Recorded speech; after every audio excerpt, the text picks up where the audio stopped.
नमस्कार, श्रेष्ठ इंस्पायर में आपका स्वागत है। मैं मनोज कुमार। आज हम लोग प्राचीन भारतीय राजनीतिक विचारक कौटिल्य के राज्य के स्वरूप के बारे में अध्ययन करेंगे कि कौटिल्य का राज्य जो है कैसा है, तानाशाही है या लोक कल्याणकारी है। देखिए, राज्य का जो स्वरूप है कौटिल्य का, उसके उदय और निर्माण के आधार पे हम समझ सकते हैं। कौटिल्य का राज्य का उदय जो है, जब प्राचीन अवस्था में लोग तंग होने लगे थे, परेशान होने लगे थे, तो लोगों में आपस में समझौता करके एक राजा या राज्य का निर्माण किया और जिसके कारण से राजा का उदय हुआ। मनु को जो है पहला राजा बनाया गया और उनके राजा बनने से जो है राज्य का भी उदय हुआ।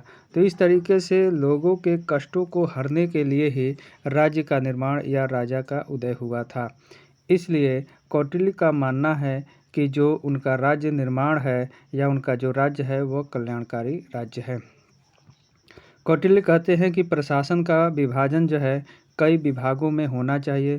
प्रत्येक का एक अध्यक्ष होगा जिसे तीर्थ कहा जाएगा। प्रशासन जो है राजस्व, सेना, वाणिज्य, व्यापार, कृषि, वन और शिल्प कला में जो है विभाजित होगा इन विभागों में। कौटिल्य ने तीर्थों की संख्या जो है बताई गई है, जो प्रत्येक जो है एक विभाग का अध्यक्ष होगा। जैसे वर्तमान में मंत्रिमंडल है, मंत्रिमंडल के मंत्री होते हैं, उसी तरीके से तीर्थ होते हैं, एक विभाग के अध्यक्ष होते हैं।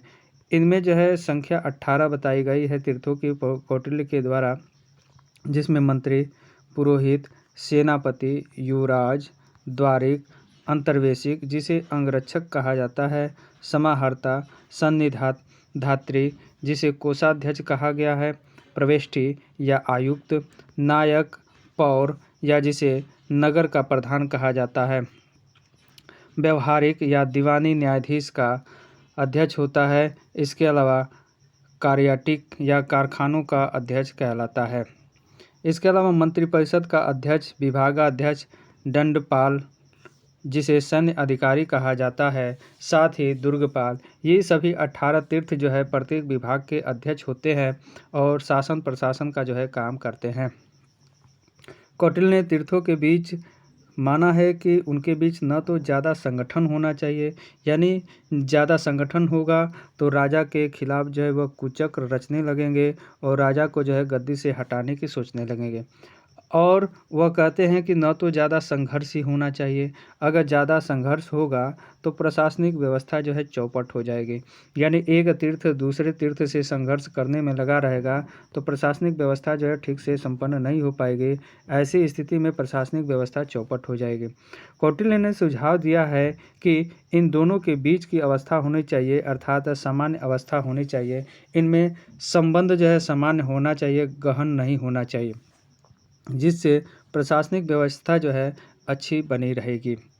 कौटिल्य ने यहाँ तक माना है कि इन पे निगरानी रखने के लिए गुप्तचर विभाग की भी स्थापना की है, जिसमें अनेक तरह के गुप्तचरों की श्रेणियाँ जो है बताई हैं, जैसे कपाटिक, उदास्थित, गृहपातक, तापज, वैदेहक, मंत्री, मंत्री रसद, तीक्ष्ण और भिक्षकी। ये इतने प्रकार की श्रेणियाँ जो है गुप्तचरों की बताई है।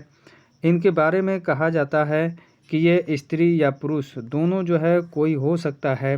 अगर कोई गुप्तचर राजा को जो है गलत सूचना देता है तो राजा जो है उसे दंड देगा। ये भी बात कानून में बताई गई है कौटिल्य के द्वारा। अब आइए समझते हैं कि कौटिल्य का राजा क्या निरंकुश हो सकता है। देखिए, कौटिल्य का राजा जो है जिस तरह से उदय हुआ है उसको देखा जाए तो कौटिल्य का राजा पे जो है कई सारे प्रतिबंध है, जिसके कारण से कौटिल्य का राजा निरंकुश नहीं हो सकता। जैसे राजा का आगमन जो है किस उद्देश्य से हुआ है उसको ध्यान में रखा जाए तो देखा जाए तो समस्या से छुटकारा दिलाने के लिए ही राजा का उदय हुआ है। अगर राजा समस्या से छुटकारा नहीं दिलाता है तो राजा को उसके पद से हटाया जा सकता है। साथ ही राजा और जनता के मिलने से ही राज्य का उदय हुआ है, अर्थात एक अनुबंध हुआ है, समझौता हुआ है, तभी जो है राजा का आगमन या उदय हुआ है।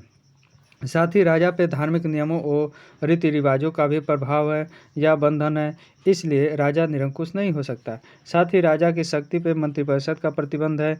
इसके अलावा राजा के व्यक्तिगत तथा उसे दी गई शिक्षा भी उसके ऊपर नैतिक रूप से प्रतिबंध लगाती है। तो इस तरीके से राजा जो है निरंकुश नहीं हो सकता है, क्योंकि उस पे जो है धार्मिक, इसके अलावा उसकी शिक्षा, मंत्रिपरिषद और समझौते के कारण जो है राजा निरंकुश नहीं हो सकता। और इस कारण से जो है कौटिल्य यह व्यवहारिक प्रशासन की बात करते हैं। तो यहाँ पे यह वीडियो मेरा समाप्त होता है। मेरा वीडियो कैसा लगा लाइक करिएगा, शेयर करिएगा और मेरे चैनल को सब्सक्राइब कर दीजिए। नमस्कार।